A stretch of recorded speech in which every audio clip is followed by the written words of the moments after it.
If you found yourself with a job as an account executive, then you may be wondering what it takes to become a top performer. In this video, we're gonna go over 5 keys to success to being a top performing sales rep. By the end of this video, you're gonna have a better understanding of what these keys are and how to improve in each one to become a better performer yourself.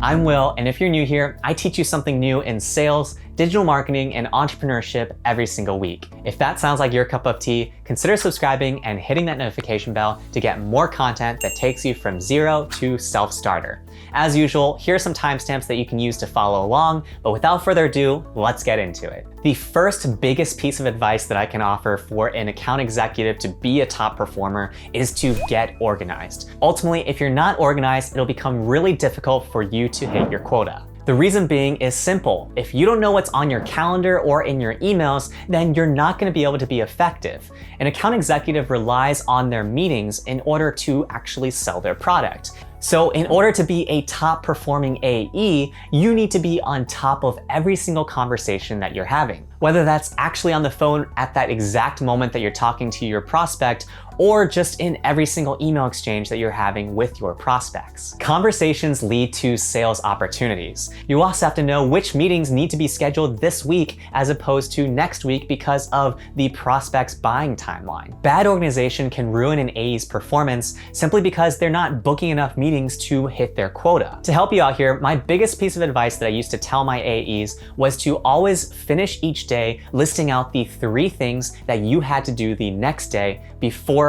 leaving for the day. By doing this, you're planning ahead so that when you start your next workday, you already can hit the ground running as opposed to wasting some time trying to get situated. The second big key driver of success is understanding your sales metrics. The difference between the reps that I've coached that have only had a couple $100,000 years versus the ones that brought in over $1 million in sales came down to the fact that they knew how many meetings they had to take to hit their number. If you don't know how many meetings you have to take in order to close a deal, then you need to get on that today. This means understanding everything from the top to the bottom of the funnel. You need to understand how many emails you're getting on average to get opened, how many clicks or replies you're getting from each of your campaigns, and how many booked meetings you're getting from every single 100 contacts that you reach out to. The reason is simple. If your open rates are really good, but you're simply not reaching out to enough people every week to hit your booked meetings number, then there's no possible way that you would ever hit your quota. This is something that I'd always work with my AEs with. Let's say, for example, we had an annual quota of $500K to bring in of new business, and we had a 10-month sales process. In other words, 2 months for the summer. Because our quota is $500K, that means every single month we need to bring in $50K. That's because 500 divided by 10 is 50. So from the 50K, we need to then understand what our average deal size is. If, for example, we had an average deal size of $5,000, that would mean that we need to close 10 deals every single month. That also means that if we break it down by week, which is 4 weeks, that we need to close on average 2.5 deals every single week. If we know we close about 1 in 3 deals, that would mean that we would need at least 7.5 opportunities every single week to have a chance at hitting our annual quota. 7.5 qualified opportunities means that we would need to have 30 opportunities every single month. What you can gather from this example is that once you understand your metrics, you can work backwards on your quota. In other words, understand your open, your reply rates, how many prospects you need to email in order to create a new opportunity, how many opportunities you need, what your average deal size is, and how many meetings you have to book in order to hit your overall quota. Before we head into the third key for success, if you're finding this video helpful, do me a favor and hit that like button below. And also comment below with what you've learned so far. The third key to success to being a top performing sales rep is to always put your needs and goals second. This means that you are always putting your prospects' needs and goals above yours. The reason why is simple. You should be so focused in providing so much value to your prospect that naturally they're going to want to do business with you. In coaching my team, the top performers always outperformed others because they were willing to put their needs second to their prospects. They understood that by giving so much value up front and aligning the needs of the customer to that of the company led to good results in the long term. The way I taught this to my team is you have to be a fiduciary to your prospect. Fiduciaries are managers of people's money, and they have the legal responsibility to do what's in the best interest of their client. In that same way, you need to make sure that you are always acting in the best interest of your prospects. This means you should not try to slide in an invoice just because you are getting into crunch time and you need to hit your quota, or just trying to sneak in something into a deal that isn't actually kosher. It is always better to sell with high integrity and to align the business needs of the prospect with the business value that your service or product can provide. Then from there, it's just a matter of making it as easy as possible for the transaction to occur. The fourth key to being a top performing sales rep is to ask for feedback regularly. One of the best ways to grow in sales is simply through practice. Getting more reps in will improve your ability to deliver your pitch, make transitions, and rapport build with your prospects. This means that you have to build feedback loops for yourself. The lowest hanging fruit approach to this is to simply ask your manager or your coworkers for feedback on your sales process. In some cases, you might even find it helpful to ask former prospects or prospects you've already closed for feedback about how the sales conversations went. For example, if your company doesn't have a success team, you might add a check-in activity a month after the sale has been completed.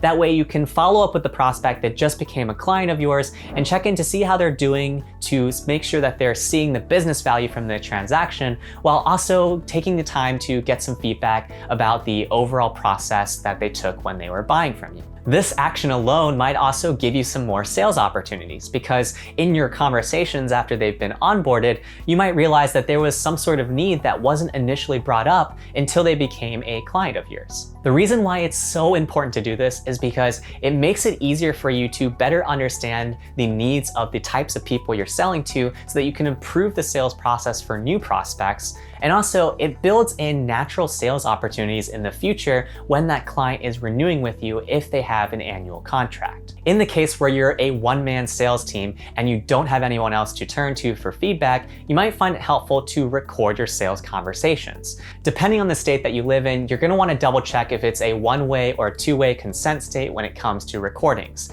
Recording your conversations, though, can be one of the best ways for you to learn about the different kinks that you're having in your sales conversations and work through those to become smoother as a salesperson. By doing this, you'll be able to pick up on filler words such as like or ums, or awkward transitions that could be tightened up in future conversations. You can apply this sort of feedback loop with your emails as well. At the end of every single week, block 30 minutes of your workday to look at 5 to 10 emails that you sent over the course of the week. Then ask yourself what you might have done differently, if anything at all, and then make a mental note or record that in some sort of tracker for yourself so that you don't make that same mistake the next week. Sales, again, is all about getting better day by day, and over time you'll build up your confidence and as a result become a much more effective salesperson. The fifth and final key to success of being a top performing sales rep is to harness your Mamba mentality. For those of you that aren't big basketball fans, this was Kobe Bryant's mindset when it came to how he approached the game and every facet of the game. Throughout his career, Kobe was a tireless worker on and off the court, in many cases willing himself and his team to victory. Focus on improving just 1% every single day, because if you do so, you're gonna grow more than 3 times within a single year. Now, this is a lot easier than said, and it'll reflect in your actions more so than your words. To bring in an example, one of my top performing sales reps had a great first year. But I knew that she had the Mamba mentality when she approached me 2 months prior to the end of her first year to ask for more feedback and to begin game planning for how she was going to crush her quota again in year number 2.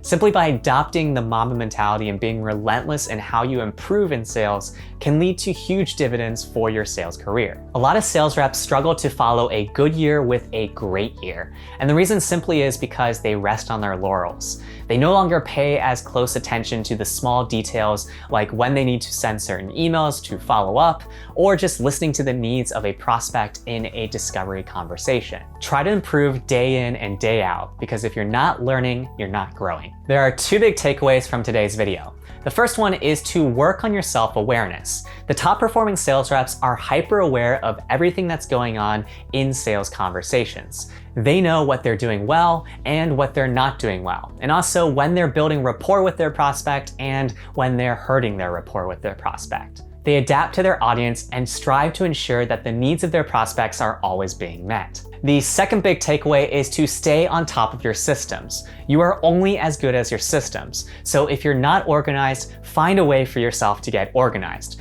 Try different organization systems, whatever works for you. But the important thing is that you always need to be on top of your calendar, your emails, and your calls. Sales can get pretty redundant in terms of core actions where most of the creativity comes in the actual conversations. So you need to have clear systems in place to keep yourself organized and on top of things. Now it's your turn. Tell me in the comments below what you think makes a good salesperson.